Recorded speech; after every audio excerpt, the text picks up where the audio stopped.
Septembre 2023. La situation à Mayotte devient de plus en plus invivable pour sa population qui souffre d'une pénurie d'eau.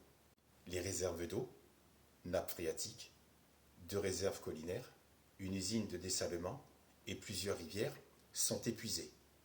Et la saison des pluies, censée arriver en novembre, est décalée chaque année pour cause de dérèglements climatiques. Il y a des années, il a même fallu attendre jusqu'à janvier. Les Mahorais peuvent se trouver donc à 2 mois, voire 4 mois d'attente de la pluie. Entre-temps, la préfecture de Mayotte coupe l'eau 2 jours sur 3 en s'organisant par rotation de tournées d'eau par zone géographique. Tiens, c'est le même scénario en Guadeloupe. Il arrive parfois que Mayotte peine à produire 20 000 mètres cubes d'eau, c'est-à-dire moins de la moitié des besoins en eau de tous les habitants de l'île. Il y a eu des cas de déshydratation, d'impossibilité de se laver, de tirer la chasse d'eau des toilettes. Des habitants remplissent des grands bacs, des bassines, tout ce qu'ils peuvent trouver à remplir en prévision des coupures. Des maladies apparaissent à cause du manque d'eau et surtout de sa mauvaise qualité. Encore un point commun, ce scénario est très similaire à la Guadeloupe.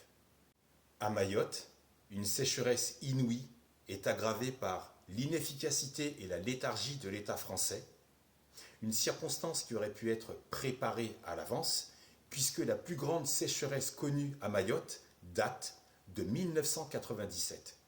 La couverture des besoins élémentaires, tels que l'eau potable, le réseau d'assainissement, les canalisations qui sont éclatées, fissurées.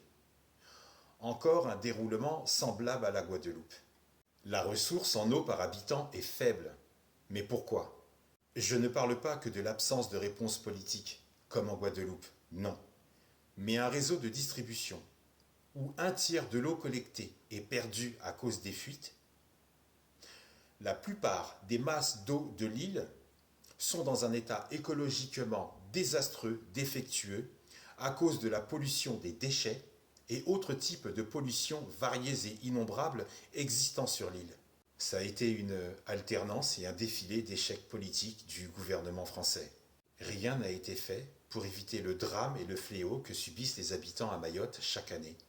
En 2022, même pas la moitié des mesures annoncées, des promesses énoncées en 2016 n'ont été engagées ni respectées, alors que la totalité de ces mesures de base était déjà insuffisante.